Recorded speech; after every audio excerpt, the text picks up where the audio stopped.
অসম্মানিত শিক্ষক শিক্ষিকা বিন্দু এবং আমার বাপদাইটা জুনিয়র এবং আমার হতবাগা ব্যাটসম্যান সকলকে আমার পক্ষ থেকে ওয়ালাইকুম আসসালাম।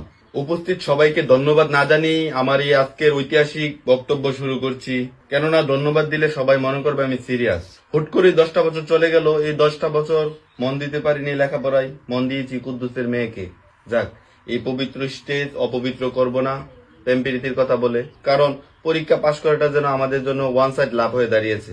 আমরা 2025-20 শুধু আমরা পরীক্ষা দিচ্ছি না, পরীক্ষা উল্টা আমাদেরকে দিচ্ছে। এই দীর্ঘ 10 বছর শিক্ষক শিক্ষিকারা আমাদের উপর অনেক অত্যাচার করেছে, জুলুম করেছে। এই মহান দায়িত্বগুলো আমরা এখন আমাদের জুনিয়রদের হাতে তুলে দিতে চাই। তোমরা নিবে না? আমার জুনিয়র ভাই বোনেরা, তোমরা সবাই জানো যে আমাদের স্কুলে স্যার ম্যামরা কিপটা আমাদেরকে পরীক্ষার খাতায় ছোট ছোট ডিম দিত।